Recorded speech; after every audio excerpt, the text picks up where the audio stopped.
Friends, good morning. Current అఫైర్స్కి స్వాగతం.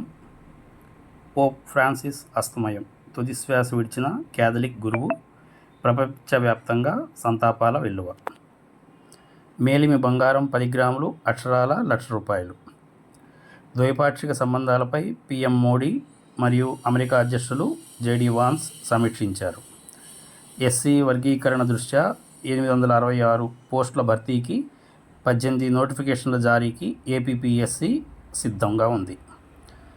రేపు 10వ తరగతి ఫలితాలు ఉదయం 10 గంటలకు విడుదల చేస్తున్నారు. 24 నుంచి పాఠశాలలకు వేసవి సెలవులు. తిరిగి జూన్ 12వ తేదీన బడులు పునఃప్రారంభించబడతాయి. నేల తల్లిని రక్షించుకుందాం. నేడు ధరిత్రీ దినోత్సవం. రెండోసారి ఒక్కటయ్యాయి. దిగ్విజయంగా మరోమారు స్పేడెక్స్ ఉపగ్రహాల అనుసంధానం. సంక్లిష్ట సాంకేతికతపై పట్టు నిరూపించుకున్న ఇస్రో. జార్ఖండ్లోని బొకారోలో సోమవారం జరిగిన భారీ ఎన్కౌంటర్లో 8 మంది మావోయిస్టులు మృతి చెందారు. ₹500 నోట్లకు నకిలీల బెడద.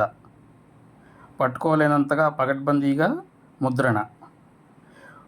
కేంద్ర హోంశాఖ మరియు ఆర్బీఐ హెచ్చరికలు. హైదరాబాదులో ఆయుధాల ఉత్పత్తి ప్రారంభించిన ఎంఈఐఎల్ గ్రూప్ సంస్థ ఐకామ్. ఇవి ఫ్రెండ్స్ ఈరోజు కరెంట్ అఫైర్స్ ముఖ్యాంశాలు. Thank you for watching.